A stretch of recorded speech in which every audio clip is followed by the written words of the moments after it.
Hey guys, this is Preeti. Welcome back to my channel. Guys, season 3 के starting में हमें पता चलता है सेलेम में डार्क लॉर्ड लीजियन का राज शुरू हो चुका है। उसके फॉलोअर्स जो इतने दिनों से उसके आने का इंतजार कर रहे थे, वो सभी डार्क क्रिएचर्स हाजिर हो चुके हैं सेलेम के जंगल में, the birth place of Lucifer. रात के अंधेरे में सभी इकट्ठे होकर उसे वेलकम करते हैं, सर झुकाते हैं उसके सामने, सिवाय कुछ फुलिश एसेक्स विचेस के। वो लोग बहुत प्राउड थे अपने काम को लेकर, ग्लैडली अनाउंस करते हैं उन लोगों ने ही ग्रैंड राइड कंप्लीट किया था, कंसेक्रेशन भी। उन्हें लगा लीजन उन्हें एक्स्ट्रा ब्लेसिंग देगा, जरूर ये सेलेम ही उनके नाम कर देगा, इतना तो वो डिजर्व करते हैं। मगर वो भूल गए थे शैतान धोखे के सिवा और कुछ नहीं देता। वो राजा है, राज करने आया है। धरती पे आने के लिए उसे इन लोगों की जरूरत थी। अभी उसका काम पूरा हो चुका है तो ये लोग भी उसके लिए बेमतलब है। वो भगवान नहीं जो न्याय देगा, उसे तो सिर्फ अपने फायदे से मतलब है। लीजियन इस एसेक्स विच को बहुत ब्रूटली मार डालता है, सबको याद दिलाता है ये सेलेम उसका है, ये धरती उसकी है। He is the one and only king of this kingdom. बाकी सब उसके स्लेव्स है। कमी है तो सिर्फ उसके ब्राइड की, मेरी की, जो अनफॉर्चुनेटली मर चुकी है। हम देखते हैं शैतान के जन्म के साथ साथ पूरे पृथ्वी में हलचल मच चुकी है। वॉर, डिस्ट्रक्शन, डिजीज, लोगों के घर जल रहे हैं, बच्चे अनाथ हो रहे हैं। सबसे बुरी हालत तो सेलेम के आसपास के गांव की है। हर दिन हजारों रिफ्यूजीज सेलेम आ रहे हैं शेल्टर के खोज में। मिस्टर हथॉन तो उन्हें भगाना चाहते थे, मगर आइजैक जो अभी मिलिशिया का एक हिस्सा बन चुका है, वो सजेस्ट करता है इन लोगों को शेल्टर देने से उसका ही मैन पावर बढ़ेगा, तो हथॉन भी मान जाता है। नेक्स्ट सीन में हम देखते हैं टिट्यूबा को। नहीं, उसकी मौत नहीं हुई, सिर्फ उसकी आंखें नहीं रही, मगर उसके अंदर पेट्रस की विजन अभी भी मौजूद है। तो पेट्रस ही उसे गाइड करता है, उसे अपने शैक में ले आता है और फिर अपने शक्तियों से उसे फ्यूचर दिखाता है। टिट्यूबा देखती है एक भयानक नजारा, ऐसा फ्यूचर तो उसने इमेजिन भी नहीं किया था। वो देखती है डार्क लॉर्ड के राज में सब कुछ खत्म हो चुका है, पूरा सेलेम हेल फायर में जल रहा है, चारों तरफ तबाही छा चुकी है, हर जगह मौत का तांडव चल रहा है। कोई नहीं बच सकता उसके हाथ से, ना इंसान ना कोई विच। जिसने भी उसके इन्फर्नल स्लेवरी को एक्सेप्ट नहीं किया, उसकी मौत निश्चित है। टिट्यूबा बहुत डर जाती है, ऐसा तो उसने नहीं चाहा, लेकिन ये उसके कर्मों का ही फल है, उसके और मेरी का। पेट्रस उसे कहता है डार्क लॉर्ड को धरती पे लाके उसने जो गलती किया है उसे सुधारने का काम बस एक ही इंसान कर सकता है, मेरी सिपली। टिट्यूबा को उसे जगाना होगा। वो बच्चा उसके शरीर से ही जन्मा है, तो उसे मारना सिर्फ उसके लिए ही पॉसिबल होगा। लेकिन वो कैसे पॉसिबल है? जॉन तो ऑलरेडी अपने बिलव्ड मेरी को दफना चुका है। मगर टिट्यूबा इसी इम्पॉसिबल को पॉसिबल करती है। वो जमीन के नीचे से मेरी के लाश को खोद कर बाहर निकालती है और ले जाती है एसेक्स विचेस के सीक्रेट स्पॉट में। इस सब से बेखबर जॉन सेलेम की तरफ लौटने लगा था। रास्ते पर उसे कुछ नेटिव लोग दिखते हैं जो रिफ्यूजीज को लूट रहे थे, उनका खून कर रहे थे। जॉन दूर से ही गोली चलाने लगता है, कुछ लोग भाग जाते हैं और एक को गोली लगती है सर में। वो मर जाता है और फिर जिंदा होकर भाग भी जाता है। जॉन हैरान हो चुका था, ये कैसे हो सकता है। इसी बीच वहां सेलेम के मिलिशिया जा पहुंचती है और जॉन को कल्प्रेट समझकर पकड़ लेती है। उसे सेलेम वापस ले जाया जाता है। मिस्टर हथॉन तो उसी वक्त उसे फांसी दे देते, मगर जॉन उसे कहता है उसे फांसी देने से वो अपना डिस्ट्रक्शन रोक नहीं पाएगा। उसे कोई आइडिया नहीं उनके लिए क्या वेट कर रहा है। वैसे ही प्लेग के कारण उनके बहुत सारे सोल्जर्स की मौत हो चुकी है। जो बचे कुचे हैं उनके पास फाइट करने का एक्सपीरियंस ही नहीं। तो हथॉन उससे एक डील करता है, वो उसे जिंदा रखेगा, बदले में जॉन को उनके मिलिशिया को ट्रेन करना होगा। जॉन राजी हो जाता है। रास्ते पर आइजैक मिलता है जॉन को। उसका बदलाव देखकर जॉन को बहुत अच्छा लगता है। आइजैक मेरी के बारे में पूछता है। उसे लगा सेलेम को तबाह करने के बाद वो जरूर लंदन भाग गई होगी, मगर जॉन उसे इन्फॉर्म करता है मेरी की मौत हो चुकी है। जॉन उसे कॉटन के बारे में पूछता है, लेकिन आइजैक कहता है उसने पिछले कई दिनों से उसे नहीं देखा। इनफैक्ट किसी ने नहीं देखा। कैसे देख सकता है? कॉटन तो एन के ग्रिप में है, वो उसे अपने फेमिलियर के जरिए अपने वश में कर रखी है। कॉटन अंदर ही अंदर घुट रहा है, एक पपेट बन चुका है वो। इसके लिए वो एन को ही जिम्मेदार मानता है, मगर एन भी क्या कर सकती है, वो भी तो इन अ वे विक्टिम है। उसका अपना भाई सेबेस्टियन लगातार उसे थ्रेट दे रहा है कॉटन को मारने का। इवन वो इसके बारे में लीजन को भी इन्फॉर्म कर चुका है। एन पूरी कोशिश कर रही कॉटन को सेफ रखने की, लीजन के गुडविल में लाने की, जिससे एटलीस्ट उसकी जान बच जाए।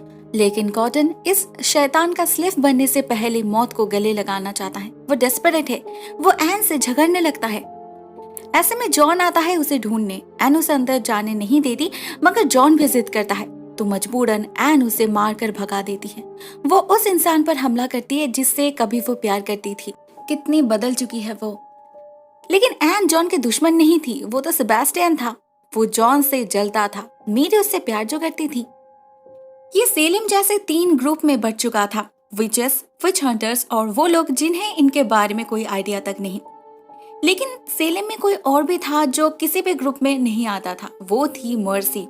हम देखते हैं इन्हीं कुछ दिनों में उसने खुद को संभालना सीख लिया है। अभी एक ब्रोथल की मालकिन है वो, जहां वो हेल्पलेस लड़कियों को पनाह देती है। बदले में कोई पैसा नहीं लेती, बल्कि उनके शरीर से थोड़ा थोड़ा करके खून निकाल लेती है, जिससे वो अपनी जवानी, अपनी खूबसूरती बरकरार रख पाए। हम उसी ब्रोथल में एक एलिस नाम की लड़की को देखते हैं, जो अपने चाचा से बचने के लिए यहाँ पर आई है, मगर उसे तो पता ही नहीं इसके बदले में उसे क्या कीमत चुकानी पड़ेगी। मर्सी पहले उसे डराना नहीं चाहती थी, इसीलिए कुछ नहीं कहती, सिर्फ उसके अंकल को मार डालती है। उसके शरीर के सारे हड्डी तोड़कर उसे खिड़की से नीचे फेंक देती है। किसी को कुछ पता ही नहीं चलता उसकी मौत कैसे हुई, और किसी को परवाह भी नहीं। इवन जब आइजैक पूछता है तब कोई उसका नाम तक नहीं बता पाता। लेकिन आइजैक बाकियों की तरह नहीं है। उसने बहुत कुछ देखा है जो बाकियों ने नहीं देखा। इस लाश को देखकर उसे बहुत अजीब लगता है। इवन डॉक्टर भी हैरान थे। उसी रात हम टिट्यूबा को देखते हैं। वो बाकी एसेक्स विचेस के साथ मिलकर मेरी को जिंदा करने की प्रोसेस शुरू कर चुकी है। इन सभी को पता है उनके भगवान ने, डार्क लॉर्ड ने उन्हें बिट्रे किया है। उन्हें वो कुछ भी नहीं मिला जो उन्होंने एक्सपेक्ट किया था, और ना कभी मिलने वाला। तो वो लोग अपने पूरे शक्ति का इस्तेमाल करके मेरी को नरक से वापस लाते हैं। मेरी फिर से जिंदा हो चुकी थी इस डार्क लॉर्ड का खात्मा करने, मगर एक कर्ज के साथ। इस जीवन में वो कभी भी सेलेम से बाहर नहीं जा पाएगी। पहले तो मेरी राजी नहीं होती, बहुत हो चुका, वो अभी और किसी की बात नहीं मानने वाली। मगर टिट्यूबा उसे वो फ्यूचर दिखाती है जो उसने देखा है। मेरी को वो लाशें भी दिखती है जिसमें जॉन हल्डन की लाश सबसे ऊपर थी। मतलब अगर उसने होने वाले दहशत को रोक नहीं पाया तो उसका फ्यूचर, उसका प्यार नहीं बचेगा। At the same time John से मुलाकात होती है सेबेस्टियन की। वो उसे कुछ कहने आया था, एक्चुअली मेरी के बारे में पूछने आया था वो। मगर जॉन उस पर आरोप लगाता है कि उसने मेरी के शरीर से सारा खून निकालकर उसे मार डाला। तब सेबेस्टियन समझ जाता है असल में क्या हुआ था। उसने जब मेरी को आजाद किया था तब उसके शरीर में इतना खून था जिससे वो खुद को बचा सके, मगर उसने अपने जान के बदले जॉन की जान वापस कर दी। मेरी का खूनी वो नहीं है, जॉन है। सच्चाई को जानकर जॉन बहुत उदास हो जाता है। मेरी नहीं है ये वो जैसे सहन ही नहीं कर पा रहा था। ठीक तभी उससे मिलने आती है मेरी। उसे अपने पुनर्जन्म के बारे में बताती है, उसके मिशन के बारे में बताती है और अपने कर्ज के बारे में भी। जॉन प्रॉमिस करता है अभी से वो हमेशा उसका साथ देगा, हर हालत में। उन दोनों के बीच वो पहला वाला प्यार वापस आ चुका था। और उधर हम किसी और को भी सेलिम में लौटते हुए देखते हैं, एक अजीब से डार्क क्रिएचर को, एक कंकाल कीड़े मकोड़ों से भरा। वो पुलिस वाले को मारकर उसका शरीर अपना लेता है और पहुंच जाता है लीजन के पास। ना उसका नाम हमें पता है, ना पता है वो कौन है, लेकिन लीजन उसे देखकर बहुत खुश हो जाता है, उसे भाई बुलाकर वेलकम करता है और हमें पता चलता है इसका नाम है सेंटिनल। नेक्स्ट मॉर्निंग नींद से जागने के बाद मेरी निकल जाती है अपने मिशन की तरफ, अपने ही घर में। मगर ये घर काफी बदल चुका था। इंटीरियर डिजाइन बिल्कुल ही चेंज हो चुका था। इल्यूशन और रियलिटी में फर्क करना मुश्किल हो रहा था। लीजन अपने माँ को देखकर बहुत खुश हो जाता है, लेकिन उसका भाई नहीं। वो मेरी को लेकर श्योर नहीं था, इसीलिए वो उस पर हमेशा नजर रखने लगता है। उधर जॉन से मिलने आती है टिट्यूबा। ये उसकी स्पिरिट थी जो जॉन को समझाने की कोशिश करती है कि वो मेरी के साथ है और उन्हें उनका भी साथ चाहिए। जहां मेरी सेलिम के अंदर लड़ रही है, जॉन को बाहर के दुश्मनों से सेलिम को बचाना है। मिस्टर हथॉर्न ने जैसे कहा है उसे सोल्जर्स को ट्रेन करना है, क्योंकि असली जंग बहुत जल्द शुरू होने वाली है, इंसान और शैतान के बीच। उसी सुबह आइजैक मिस्टर हथॉर्न को इन्फॉर्म करता है इस सस्पिशियस मर्डर के बारे में। आज जब वो क्राइम स्पॉट को इन्वेस्टिगेट करने गया था तब उसे इस आदमी के घर में एलिस दिखी। वो अपने अंकल के मौत से बिल्कुल भी दुखी नहीं लग रही थी, उल्टा बहुत खुश लग रही थी। आइजैक उसे पास वाले ब्रोथल में एंटर करते हुए देखा है, तो उसका शक है इस केस के साथ इस ब्रोथल का कुछ तो कनेक्शन है। मिस्टर हथॉर्न उसे इस मामले में ज्यादा ध्यान देने से मना करते हैं। कहते हैं वो खुद जाएंगे उस ब्रॉथल में इन्वेस्टिगेट करने। वो सच में जाते भी हैं, मगर कोई इन्वेस्टिगेट करने नहीं बल्कि अपना हिस्सा लेने। पूरा 50% प्रॉफिट चाहिए उसे। मर्सी देने के लिए राजी तो हो जाती है और इस आदमी को एक ड्रिंक ऑफर करती है जिसका टेस्ट मिस्टर हथॉर्न को बहुत पसंद आता है। वो पूरा पी लेते हैं और अपने काम पे निकल जाते हैं। लेकिन कुछ देर बाद ही उसके हाथ पे बहुत इरिटेशन होने लगता है। चेक करने पर उसे पता चलता है उसके हाथ पे बहुत बड़े बड़े ब्लिस्टर्स आने लगे हैं। जब तक वो डॉक्टर के पास जा पहुंचते हैं तब तक उसके पूरे शरीर पे छाले पड़ चुके थे। हथॉर्न समझ चुका था ये किसका काम है। वो भागता है मर्सी के पास और मर्सी एंटीडोट के बदले उसे अपने सामने झुकने पे मजबूर करती है, बिल्कुल किसी डॉग की तरह। हथॉर्न के पास और कोई ऑप्शन नहीं था, उसे झुकना ही पड़ता है। मर्सी उसे उस वक्त के लिए एक डोज तो दे देती है, लेकिन इसका असर बस एक दिन ही रहेगा। मतलब इस आदमी को हर रात उसके पास वापस आना होगा अगर उसे जिंदा रहना है तो। मतलब सेलेम का मैजिस्ट्रेट अभी मर्सी का गुलाम बन चुका है। दूसरी तरफ एन को ऑर्डर मिलता है कॉटन को तैयार करने का। उसे चर्च में जाकर सेलेम वालों को अश्योर करना है कि बहुत जल्द सब कुछ ठीक होने वाला है। अभी उन लोगों के बीच ये गॉड गिफ्टेड चाइल्ड जो है। कॉटन इस मीटिंग को अटेंड करना बिल्कुल भी नहीं चाहता था, मगर उसे फोर्स किया जाता है, नहीं तो ये शैतान उसे जीने नहीं देगा। वैसे वो असल में कौन है वो तो सिर्फ कुछ गिने चुने लोगों को ही पता है, लेकिन सेलेम के लोग उसे जॉर्ज सिबली के नेफ्यू के नाम से ही जानेंगे, जिसका लीगल गार्डियन है सेबेस्टियन। वो दोनों मीटिंग के लिए तैयार हो रहे थे, तभी सेबेस्टियन मेरी को देखता है। वो बहुत खुश हो जाता है उसे जिंदा देखकर, मगर उसे ये भी पता है कि मेरी लीजन की वुड बी ब्राइड है। उसकी और उसके भाई की नजर हमेशा मेरी पर है, इसीलिए मेरी ज्यादा रिएक्ट नहीं करती। ब्रेकफास्ट के बाद लीजन और सेबेस्टियन निकल जाते हैं मीटिंग के लिए और ये सेंटिनल अपना नया खेल शुरू करता है। उसे मेरी के बारे में श्योर होना है, 100% श्योर, इसीलिए वो उस पर टॉर्चर शुरू करता है। पहले उसे हवा में लेविटेट करके रखता है, उसके बाद एक सांप को उसके अंदर घुसा देता है उसके कान से, जिससे वो जान सके मेरी के दिमाग के अंदर क्या चल रहा है। उधर मीटिंग हाउस में हम देखते हैं कॉटन वही सब कह रहा है जो उसे कहने के लिए कहा गया था। वो लीजन के बारे में बहुत अच्छी अच्छी बातें बोल रहा है। कहता है ये बच्चा जॉर्ज सिबली का सारा पैसा सेलेम को बेहतर बनाने में लगाना चाहता है, जिसकी शुरुआत होती है इस मीटिंग हाउस रेस्टोरेशन से। जॉन भी प्रेजेंट था उस मीटिंग में। वो कॉटन के बातों से बहुत ज्यादा दुखी हो जाता है। उसने कभी सपने में भी नहीं सोचा था कॉटन एक विच का स्लेव बनेगा। वो कॉटन को डायरेक्टली कन्फ्रंट करता है, वो क्यों कह रहा है ये सब, मगर कॉटन उसे कुछ नहीं कहता। पता नहीं उसके दिमाग में क्या चल रहा था, क्या वो हार मान चुका था? शायद नहीं, क्योंकि उसी रात वो एन के साथ अपनी मर्जी से इंटीमेट होता है, मगर उसके सो जाने के बाद ही छुपके से उसके कुछ बाल अपने पास रख लेता है।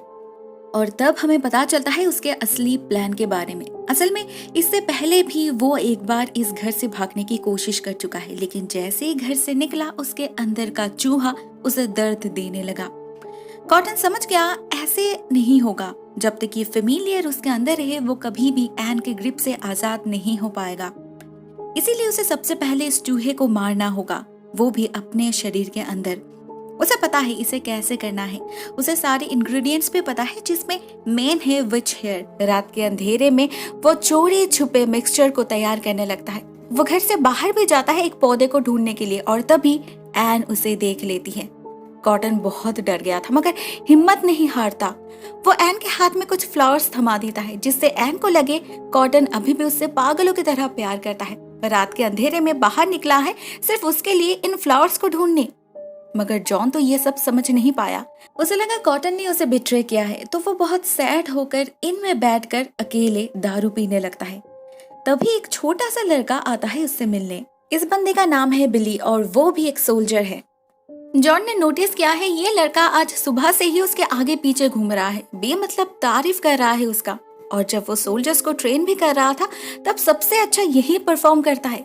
जॉन जानता था इस जंग में कोई रूल रेगुलेशन नहीं होने वाला, तो वो बाकियों को भी वही सिखा रहा था जो ये लड़का सबसे पहले कैप्चर करता है। हम समझ नहीं पाते ये जॉन से इतना चिपक क्यों रहा था, मगर असली झटका तो हमें तब लगता है जब हमें पता चलता है ये लड़का असल में कोई लड़का है ही नहीं, बल्कि एक लड़की है। इसका कुछ तो इंटेंशन होगा हिडन, जो हमें अभी तक समझ नहीं आया। इस सब के बीच सेबेस्टियन भी लीजन को लेकर घर पहुंच चुका था। उसका भाई सर्टिफाई करता है मेरी के दिल में उसके अगेंस्ट कोई ग्रज नहीं। नो आइडिया मेरी ने उससे अपने दिल की बात कैसे छुपाई जिससे वो इतना कन्विंस्ड हो गया। लीजियन भी अपने माँ को वापस पाकर बहुत खुश है। उसे लगा अभी मेरी सिर्फ उसकी है और किसी की नहीं। लेकिन मेरी को तो अपना काम पूरा करना है जो वो और पोस्टपोन नहीं कर सकती। वो उस दिन ही अटेम्प्ट लेती है। लीजियन को नहाते वक्त मेरी उसे कुछ देर तक पानी के नीचे फोर्सफुली होल्ड कर रखती है और जब वो पानी के नीचे हेल्पलेसली स्ट्रगल कर रहा था तभी मेरी उसे चाकू से स्टैब करने लगती है। बार बार उसका पूरा शरीर घाव से भरने लगता है। उसके खून से पानी का रंग लाल होने लगता है। मेरी अपनी जान लगा देती है इस शैतान को खत्म करने के लिए, मगर फाइनली कर नहीं पाती। कैसे कर सकती है? असली लीजन तो यहाँ था ही नहीं। वो तो उसके सामने खड़ा है और ये उसका भाई है जो लीजन के रूप में आकर मेरी का फाइनल टेस्ट ले रहा था, जिसमें मेरी कंप्लीटली फेल कर गई। अब क्या होगा? उसने शैतान को धोखा देने की कोशिश की है, उसकी सजा तो मेरी को मिलेगी ही। लेकिन कौन सी सजा? इस बात पे लीजियन और सेंटिनल आर्ग्यू करने लगता है। सेंटिनल चाहता था मेरी को जान से मार डालना, मगर लीजियन जानता था मेरी मौत से नहीं डरती। उसके दिमाग में कुछ और प्लान था और वैसे भी वो नहीं चाहता उसके रहते कोई और उसके ऊपर हुक्म चलाए, भले ही वो उसका भाई क्यों ना हो। उसके कहने पर सेंटिनल मेरी को एक कमरे में ले जाता है और उसके माथे को एक पिक्यूलियर बॉक्स में डाल देता है। ये सोल ट्रैप है जिसमें अभी मेरी को कैद रहना होगा जब तक लीजन चाहे तब तक। उसी रात सेलिम के आसपास एक बहुत भयानक धमाका होता है। जमीन कांप उठती है, आसमान लाल हो जाता है और पूरा गांव राख से भर जाता है। नेक्स्ट डे सबको पता चलता है पास के गांव में हमला हुआ है। ये भी जरूर उन फ्रेंच और नेटिव लोगों का ही काम होगा। जॉन उसी वक्त वहां जाना चाहता था। जरूर वहां लोगों को उनके मदद की जरूरत होगी, लेकिन मिस्टर हथॉर्न और बाकी सिलेक्टमैन उसे जाने नहीं देते। कल उस गांव में हमला हुआ है, आज सेलेम में हो सकता है। बेहतर होगा जॉन यहाँ पर रह के सेलेम की रक्षा करे। पूरे गांव को सील कर दिया जाए और जो रिफ्यूजीज आए हैं उन्हें जंगल में भेज दिया जाए। जॉन राजी नहीं होता। वो बिली के साथ रवाना हो जाता है उस गाँव की तरफ। इधर सेलेम में मेरी की हालत खराब हो चुकी थी। उसका शरीर बेबस था मगर उसकी सोल तड़प रही थी। मेरी अपने शक्तियों से इससे निकलने की कोशिश करती है, मगर जिस प्रिजन को खुद शैतान ने बनाया है उसे वो कैसे तोड़ सकती है? वो चिल्लाने लगती है, जो सेबेस्टियन सुन लेता है। वो मेरी से सच्चे दिल से प्यार करता था तो वो उसे ऐसे दर्द में देखकर सहन नहीं कर पा रहा था, मगर अपने लॉर्ड के अगेंस्ट भी तो वो नहीं जा सकता। सेंटिनल उसे एक बहुत ही ब्राइट रेड स्टोन देता है, रेड मर्क्यूरी, जिसे ये लोग एंजल्स टीयर कहते हैं। सेबेस्टियन को इसे डिलीवर करना होगा। किसे और क्यों वो हमें आगे पता चलेगा। हम जॉन और बिली को देखते हैं। वो उस गांव में पहुंच चुके थे जो अभी एक खंडर बन चुका है। कहीं कुछ भी जिंदा नहीं है, सभी लाशें जलकर राख बन चुकी है। अचानक उन्हें कुछ लोगों की आवाज सुनाई देती है। वो दोनों छुप जाते हैं और देखते हैं ये वही फ्रेंच और नेटिव लोग हैं जो ज़ोंबीज यहाँ किसी हुडेड व्यक्ति से मिलने आए हैं। जॉन देखता है ये हुडेड व्यक्ति और कोई नहीं सेबेस्टियन है और वो इन लोगों को वही रेड मर्क्यूरी हैंडओवर करने आया है। जॉन को नहीं पता ये क्या है और ये लोग इसके साथ क्या करने वाले हैं, तो बिली जाती है उसे पता करने। वो छुपके से इनके गाड़ी में छुप जाती है। इधर सेबेस्टियन घर वापस आ जाता है और हमें उनके प्लान के बारे में पता चलता है। असल में ये रेड मर्क्यूरी एक बहुत ही फीटल ऑब्जेक्ट है, just like an atom bomb. ऐसा डिस्ट्रक्शन सिर्फ इसी से पॉसिबल है। ये सब कुछ लीजन का चाल है। शैतान का तो बस यही काम है, लोगों के बीच दुश्मनी पैदा करना, मैनिपुलेट करना, जिससे हम इंसान एक दूसरे पर ही शक करें। ऐसे ही तो वो इंसानों को एक दूसरे के खिलाफ लड़ाता है, जंग छेड़ता है। इस बार भी वो वही करेगा। उसने ही उन फ्रेंच लोगों से आसपास के गांव में हमला करवाया है, जिससे सारे लोग सेलिम में आ जाए और जब शैतान सेलिम में धमाका करे तो उसका दोष भी ये फ्रेंच और नेटिव ज़ोंबीज ही ले ले। What a plan. उसी दिन बाजार में मिस्टर हथॉर्न कॉटन को पकड़ता है। सेबेस्टियन ने उसे कहा है अगर रिफ्यूजीज आना बंद हो जाएगा तो वो लोग भी सप्लाईज बंद कर देंगे, मतलब हथॉर्न के पॉकेट में भी पैसा जाना बंद हो जाएगा। ये वो डेफिनेटली नहीं चाहता, लेकिन बाकी सिलेक्टमैन तो राजी नहीं हो रहे, इसीलिए वो चाहता है कॉटन उन्हें समझाए। कॉटन को इस सब में कोई इंटरेस्ट नहीं था, मगर वो किसी पर्सनल रीजन से हाँ कर देता है। असल में फेमिलियर को मारने के लिए उसे शराब की जरूरत है जो उसके घर में नहीं है। घर में कोई हर्ब्स भी मौजूद नहीं, तो कॉटन इस मौके का फायदा लेकर सारे हर्ब्स खरीद लेता है। अभी बस इसे शराब में मिलाकर पीना होगा। शाम होते ही वो जा पहुंचता है मीटिंग में। वहाँ सेबेस्टियन उसके बिल्कुल पास बैठा था। कॉटन किसी तरह लोगों को मना लेता है हथॉर्न की बात मानने के लिए और सेबेस्टियन से छुपकर टोस्ट करने के बहाने पी लेता है इस मिक्सचर को। उसे बहुत ज्यादा वॉमिटिंग फील हो रहा था। वो वॉशरूम भागता है और बहुत मुश्किल से उस चूहे को अपने मुंह से बाहर निकालता है। दर्द बहुत होता है उसे, लेकिन फाइनली वो एन के ग्रिप से आजाद हो चुका था। उधर आइजैक उस आदमी के मर्डर को काफी सीरियसली ले रहा था, क्योंकि उसे पता चल चुका था उस ब्रोथल की मालकिन मर्सी है। उसे पता है वो उन लड़कियों के साथ क्या करने वाली है, लेकिन आइजैक फिर से ये सब होने नहीं दे सकता। तो वो मिस्टर हथॉर्न से परमिशन मांगता है मर्सी को अरेस्ट करने के लिए, जो ऑफ कोर्स हथॉर्न नहीं देता। लेकिन मर्सी भी चुप नहीं बैठती। उसी रात वो आइजैक को सबक सिखाने के लिए कुछ गुंडे को भेजती है, जो आइजैक को बहुत पीटते हैं और मर्सी से दूर रहने के लिए कहते हैं। सभी किसी न किसी हार्डशिप से गुजर रहे थे, मेरी भी। हम देखते हैं लीजियन और सेंटिनल उसे एक जंगल में ले जाते हैं फाइनल पनिशमेंट के लिए। लीजियन एक एक करके मेरी से उसकी विच पावर छीनने लगता है। अर्थ, वाटर, फायर सभी शक्ति छीन जाती है उससे। मेरी अभी और कोई विच नहीं रही, वो एक मामूली सी लड़की बन चुकी है, बेबस, लाचार। अब कैसे लड़ेगी वो शैतान से? कैसे अपने प्लान को अंजाम दे पाएगी वो? इधर एन के पास भी उसका फेमिलियर वापस आ चुका था, जिससे वो समझ गई कॉटन उसके हाथ से निकल चुका है। क्या करेगी अब एन? वो जानने के लिए आपको नेक्स्ट पार्ट देखना होगा दोस्तों। आज के लिए बस इतना ही। Thank you so much for watching this. बहुत जल्द मिलते हैं सीएलएम सीजन 3 पार्ट 2 के साथ। तब तक के लिए टेक केयर, टाटा।